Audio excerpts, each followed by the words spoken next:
Let's now explore the basics of Wars gameplay. All you need for playing Wars is a table or flat surface where you can spread out a bit with your cards. There's no formal board necessary at all. Imagine your table has three unmarked zones.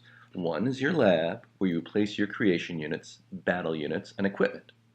Your opponent's lab, and the battlefield. Now let's take a look at a turn. After shuffling your deck, each player will randomly deal themselves 8 cards from their own deck. You will hold these cards in your hand so the opponent cannot see them.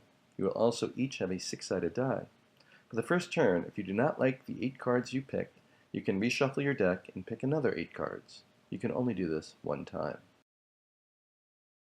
To begin, each player rolls a die. The highest number wins, and the winner can decide to go first or second.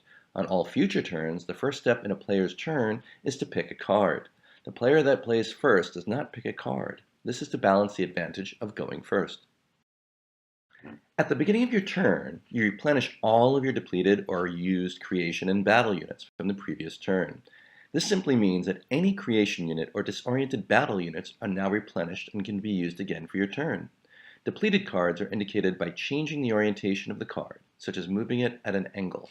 More on this as we move forward. After all of your cards have been replenished, you will pick a card from your deck and place it in your hand. You can place one creation unit from your hand into the lab at this point in your turn. Creation unit is usable the turn that you place it in your lab. We are now going to use creation units to create a battle unit. To do this, we are going to zip ahead one turn where we would have placed another creation unit in our lab. Now we have 2 creation units in our lab, a bioacceleration and a neurogenesis. We can scan the cards in our hand and see that we have enough creation units to play one of 2 cards, a creation oracle power, since it requires 2 of any creation units, or a shadow assassin battle unit. Let's go ahead and build a shadow assassin. We can do this because we see that the lights in the upper left-hand corner of the card require 1 neurogenesis, or blue light, and 1 bioacceleration, or red light.